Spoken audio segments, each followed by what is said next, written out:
नमस्कार, मैं एस्ट्रोलॉजर प्रमिल चतुर्वेदी। मित्रों, चीन की वर्तमान नकारात्मक कूटनीतिक चाल, उसकी नकारात्मक स्ट्रेटजी, जमीन हड़पने की नीति, विस्तारवादी नीति के तहत आप यह जान चुके होंगे कि चीन विश्व की महानतम शक्तिशाली देश की उस अग्रणी पंक्ति में शामिल होना चाहता है। साउथ एशिया में महाशक्ति के रूप में वह उभरना चाहता है। वर्तमान समय में चीन ने भारत के पड़ोसी देश जो भूटान के नाम से जाना जाता है, भूटान में स्थित सक्तेंग वन्य जीव अभयारण्य सीमा विवाद के तहत चाइना ने भूटान को पीड़ित किया है, परेशान किया है और कब्जा के रूप में उसे बिल्कुल हड़पना चाहता है।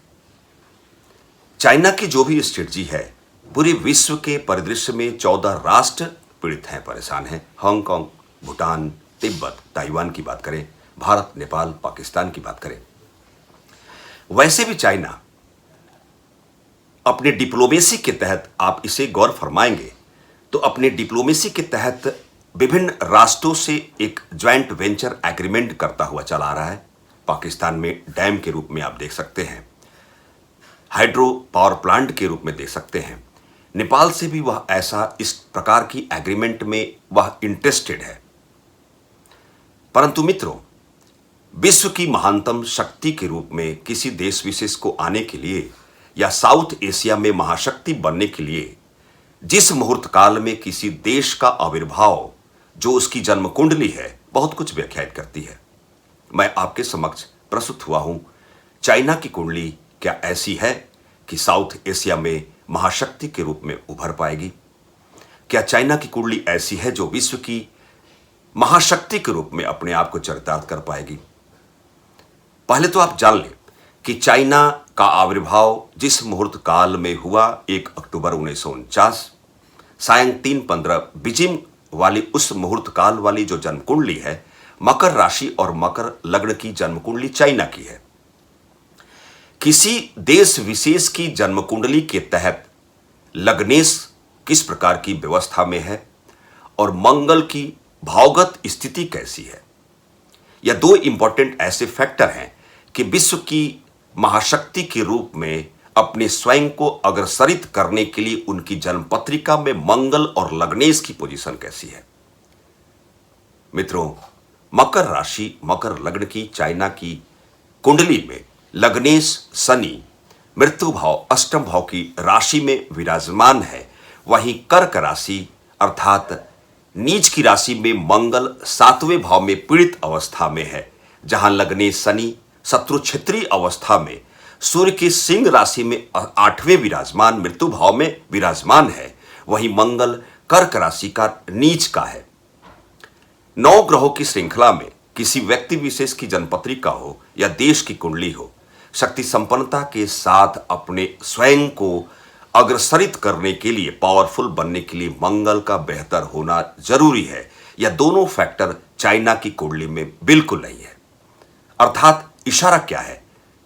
जन्म पत्रिका, जन्म कुंडली चाइना की क्या इशारा करती है कि विश्व की महाशक्ति तो छोड़ दें, साउथ एशिया की महाशक्ति के उस होड़ में चाइना कभी जीवन में नहीं आ पाएगा।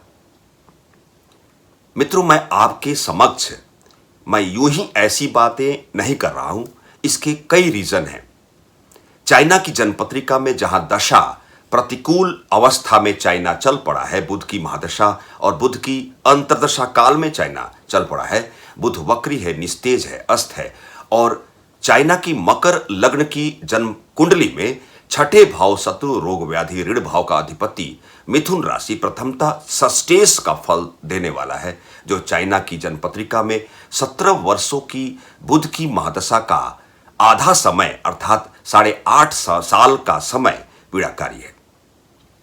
शनि की 7.5 के दूसरे चरण में चाइना चल पड़ा है और लग्नेश शनि सिंह राशि सूर्य की राशि में अष्टम है, जो कमजोर अवस्था में है। वहीं मंगल नीच की स्थिति में अर्धमारक 7वें भाव में विराजमान है और गोचर का मीन राशि का मंगल और मेष राशि का मंगल 18 जून 2020 से आगामी 90 दिनों के लिए वैसे भी पीड़ाकारी है मंगल।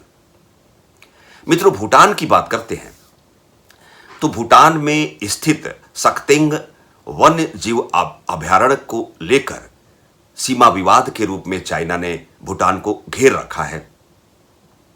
डिप्लोमेसी के तहत सबसे अच्छी बात है कि भारत और भूटान के संबंध में मधुरता वाला संबंध, जो बिल्कुल अग्रसरित मोड में आगे और सुंदर तरीके से रिप्रेजेंट करता हुआ भारत सरकार ने भूटान सरकार से एक सुंदर एग्रीमेंट किया है, ज्वाइंट वेंचर एग्रीमेंट, जो पहला एग्रीमेंट के रूप में भूटान के जमीन पर भारत सरकार की कंपनी और भूटान सरकार की कंपनी, दोनों कंपनी मिलते हुए हाइड्रो इलेक्ट्रिक प्लांट की स्थापना करने वाले हैं।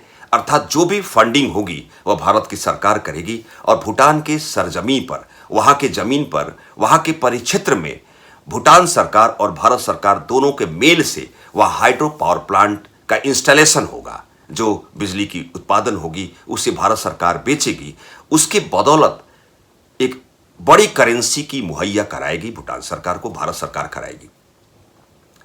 अर्थात जो डिप्लोमेसी का इंपॉर्टेंट कारकत्व, जो व्यवस्था है, जो चाइना पहले से ही करता आ रहा है, नेपाल से भी करने का इच्छुक है, अर्थात चाइना की डिप्लोमेसी जैसी पहले से बनी हुई है, वह एक ज्वाइंट वेंचर एग्रीमेंट के तहत भूमि पर कब्जा करता है और अपने विस्तारवादी नीति को आगे बढ़ाते हुए वह गलत कार्य करता है।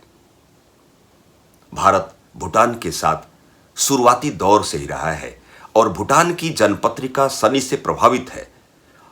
24 जनवरी 2020 से ही भूटान की जनपत्रिका के तहत सनी फेवरेबल है। वहीं भारत की वृषभ लग्न और कर्क राशि की जन्म कुंडली के तहत और वर्तमान दशा चंद्रमा की महादशा और शनि की अंतर्दशा काल में इंडिया चल पड़ा है और शनि वैसे भी भारत का भाग अधिपति और कर्म अधिपति के रूप में वर्तमान गोचर में भारत की जनपत्रिका के भाग्य भाव से मकर राशि से शनि गुजर रहा है।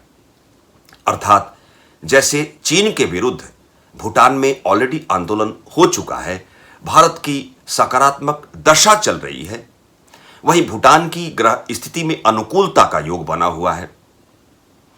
अर्थात चीन जो भूटान को घेरने की स्ट्रेटजी में जो नकारात्मक कार्यप्रणाली का समावेशित स्थिति को पैदा कर रहा है, यहां भारत चुप रहने वाला नहीं है। भारत और भूटान के संबंध में मधुरता के भाव में वैसे भी बढ़ोतरी होने वाली है।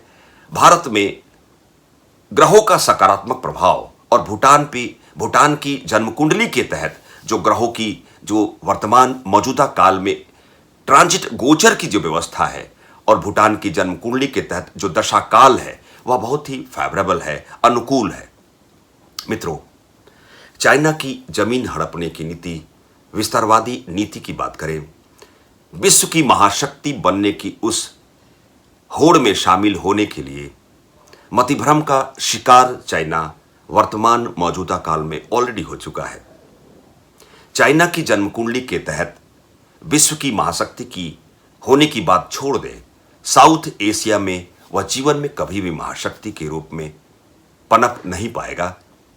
यद्यपि चाइना की आर्थिक स्थिति जो वर्तमान समय में बहुत अच्छी है, परंतु बुध की महादशा और बुध की अंतर्दशा काल, आप उस समय का इंतजार करेंगे।